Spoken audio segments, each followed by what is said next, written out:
Hi, my name is Katie Pearce, and this is my story. All right. What about my family? This is going to be so bad. We have lived in the Easter Lake area for about 7 years. That's a lie. It's been 9 years. I'll start it over again. Like a lot of people, I grew up in a Christian home. My mom took my brother and I to church every Sunday. I remember asking Jesus into my heart when I was a small child, but not really knowing what that meant. In high school, I was involved in the church orchestra and I helped with Awanas and I was doing all of those things. So I think I was going through the motions, but not really understanding what it meant to have a relationship with Christ. I finally began to understand that when in graduate school in Iowa City, I was invited to a church, and for the first time ever, I was listening to the sermon and I really started to understand, what does this mean to have this relationship? And so I went out and I bought my first study Bible and I was really spending time in the Word, and that's where I developed a real relationship with Christ and learned how to rely on Him and kind of find out how much He loves me. I got baptized that year, which was pretty awesome. It was on May 5th, so we had a Cinco de Mayo baptism party, so highly recommend that to anybody who will be getting baptized in the future. Like a lot of people, I think when you move to a new town, it's hard to find a church community, and I think we got a little tired of looking, and so we settled, and we were going to a church where I wasn't entirely happy for a while, and the Fogels live right across the street from us, and they invited us actually to come to the Easter extravaganza, and so we did that, and that was our first time visiting Willow Creek, and we decided, yep, we'll come back, we'll come on a Sunday, we'll see what it's like, and we really enjoyed it. Trey and I and Mara had a pretty typical life, really.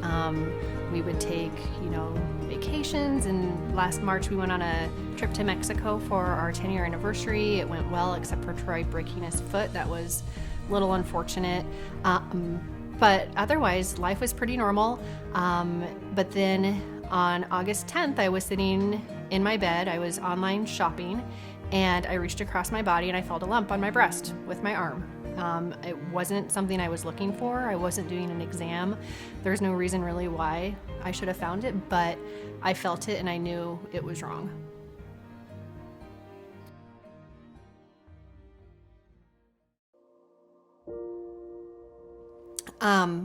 I knew from the ultrasound that it was cancer. I could tell from the body language of the tech.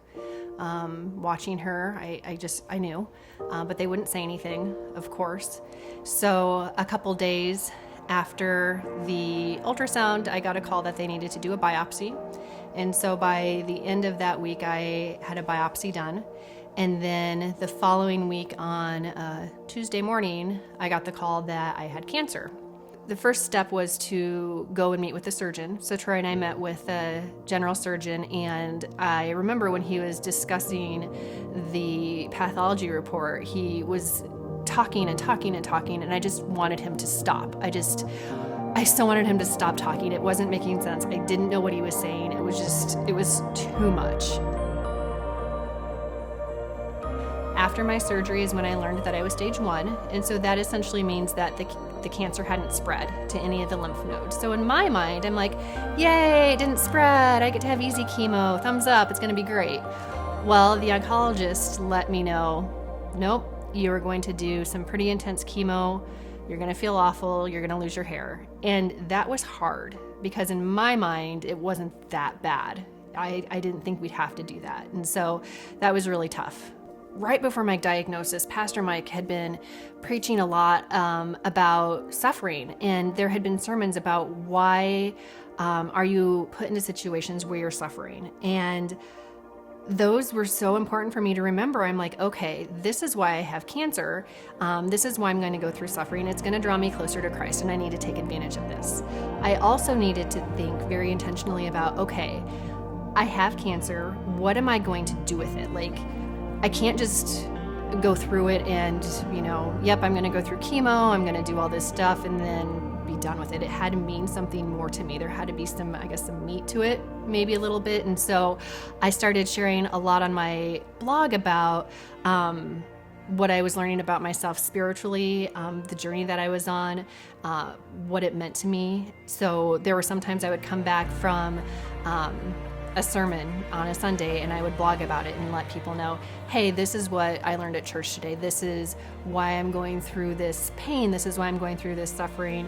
And I was throwing it out there, and I have so many friends who aren't believers, who aren't part of a church community. And so I realized this is kind of a way for me to make them learn more about Christ, which I know in some of my blog posts I would apologize. I'd be like, sorry guys, you get to hear about God today, because I know people would go in to read, maybe I have something funny to talk about or hear about my treatment, but instead I would throw some God at them, and that was kind of fun. I'm like, that was me being evil. I'm like, all right, atheist friends, here you go. I do. Dr. Evil's coming out. I'm writing about God today, not about shopping at Target. I've tried to have a really positive attitude through this whole process, and Pastor Mike would talk about suffering and identity, and there was one sermon in his identity series where he talked a lot about I am what I've been through. I think that's actually what the name of the sermon was, and that spoke to me so much. And he talked about how in your suffering you can have it make you better and not bitter, and that was important to me. I want to come out of this being, not only a better person, that sounds so cliche, but, I want to be closer to Christ. I want to understand things better. I want to be a better witness to people. I want to be a better example.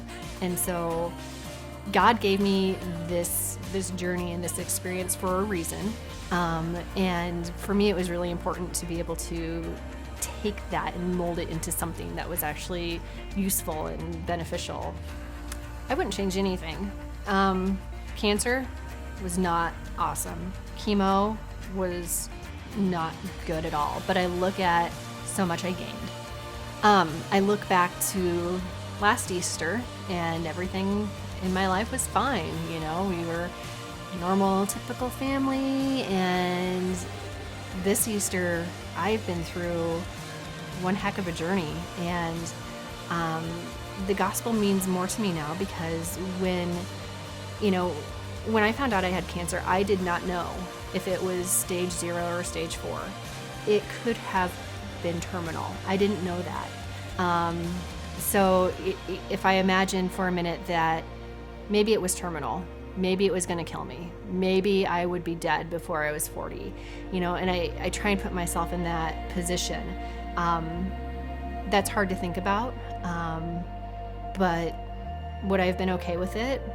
Probably. It would have been sad. It would have been hard, I think, at first to be okay with that. But I know that in the end, my God loves me.